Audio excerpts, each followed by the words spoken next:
হয়ে গেল মুখরোচক দারুণ পাতুরি। কি যে স্বাদ, একবার না করে খেলে বুঝবেন না,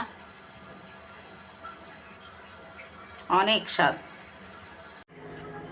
চিংড়ি মাছ পাতুরি করব, তো যথারীতি চিংড়ি মাছ কেটে ধুয়ে নিলাম, খোসা ছড়িয়ে নিলাম। এখন মাছ লবণ, হলুদ, মরিচ,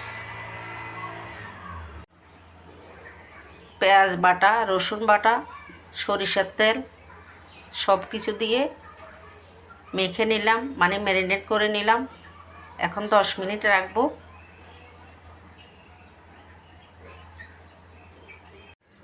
তো আজকে পাতুরি আমি লাউ পাতায় করব, কলা পাতা নাই, তাই লাউ পাতাগুলো একদম ভালোভাবে জলে ভিজিয়ে ধুয়ে নিলাম।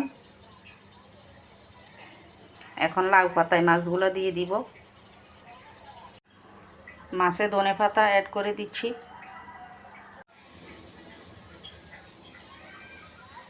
মাখা মাছ সব নিয়ে নিলাম লাউ পাতা। এবার বটে নিব। কড়াইতে সামান্য তেল দিয়ে পাতুরিটা দিয়ে দিচ্ছি।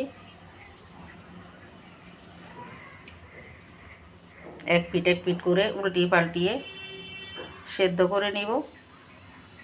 এই পাতুরিটা কিন্তু পাতাটাও খাওয়া যাবে, যেহেতু লাউ পাতা।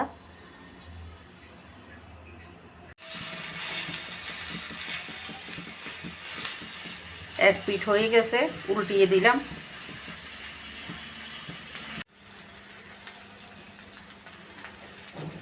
উল্টিয়ে পাল্টিয়ে সেদ্ধ করে নিলাম।